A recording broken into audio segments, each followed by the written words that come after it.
And God gave him everything. God made everything for him. And so all those who trust in Messiah, God, we are now co-heirs of all things that were created. That's the blessing we have in Messiah. But it doesn't come without being obedient.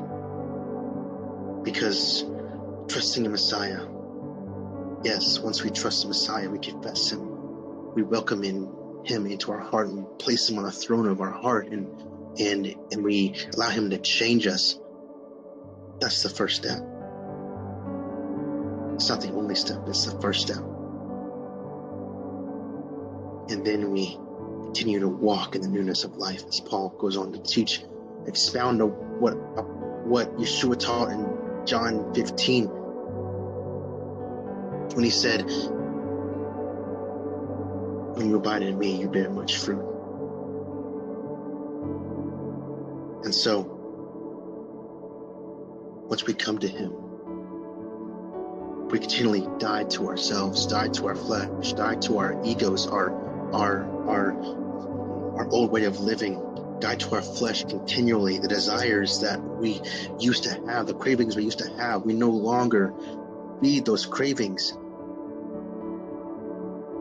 the lust and the anger and the hatred and the greed. We no longer give any attention to those, but we die, but we allow those things to die so that we might be able to live in the Spirit,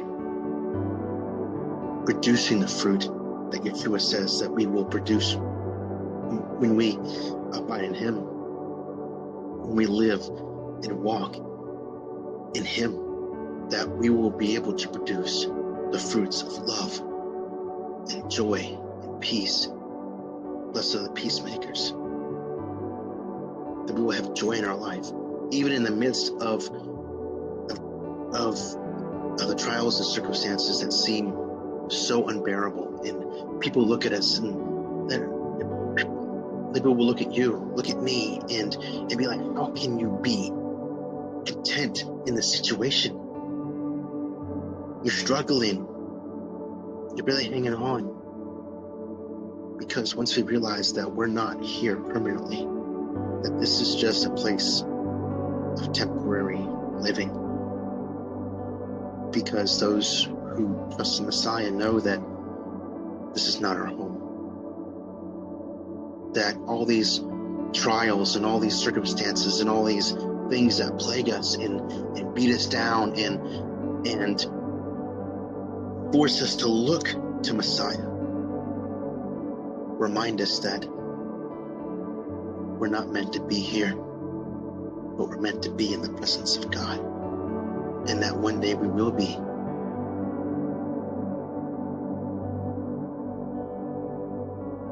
And so that no matter if you're Jewish or Gentile, that our mission is to share the truth of Messiah to all those who are willing to listen.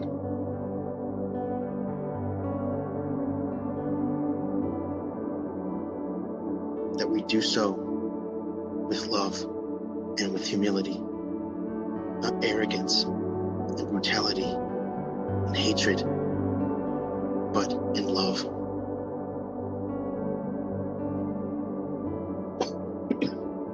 Excuse me. And so,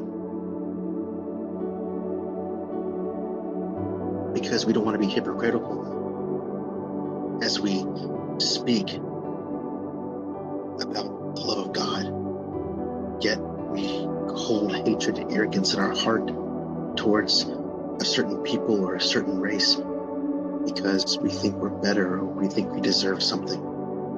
None of us deserve life. None of us deserve eternal life. We are deserving of death and of burning in the lake of fire for eternity. That's what we deserve. But every day I'm reminded that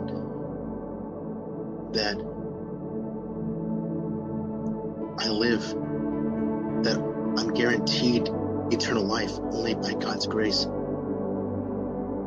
Only by the sacrifice of Messiah do I have a guarantee of being at his right hand. That's it. It's nothing that I can do or have done or will ever do. Because if they were just based on my merits alone, Lord knows that I look back and I have a life of regret. That there are things that I've done, things that I've said that I look back on, and I thank God every day that I have forgiveness. And that when I plead the blood of Messiah, that he looks down on me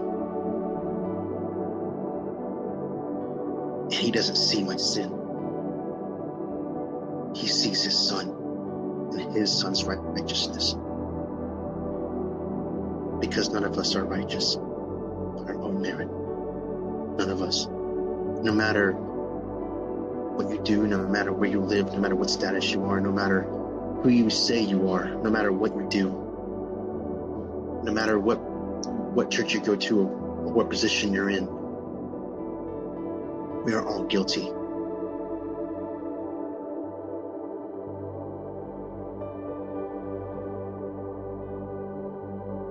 And so when we share the truth of Messiah, we want to be humble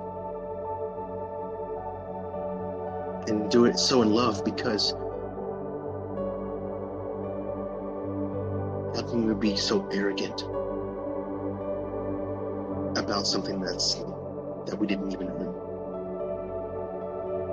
that was given to us for free, not because we deserve it, but because God's love alone, because God's love for us is greater than we could ever imagine. And so for any of you who are out there and you're questioning and you're wondering, does God love me? Is God still there? Yes. The answer is yes. He loves you. He's waiting for you. He doesn't want you to get involved in a religion. He doesn't want you to get involved in simply performing ceremonial acts.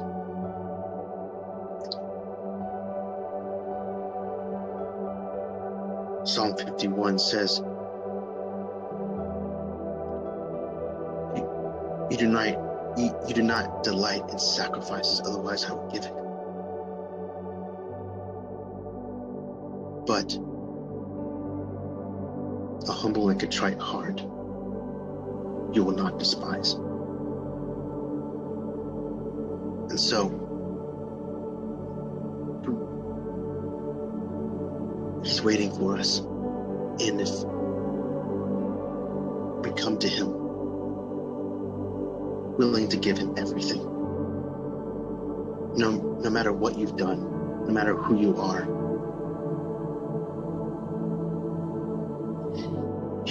he doesn't look at you and judge you for your faults. He wants to save you. He wants you to come to him and plead the blood of Messiah, that he alone would be the only one on the throne of your heart, because he's a jealous God.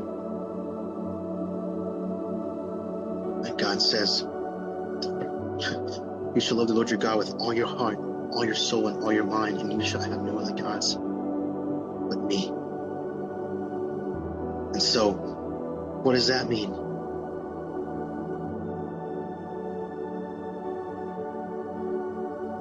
Our selfishness, our arrogance, our greed, our pride, they all can get in the way and allow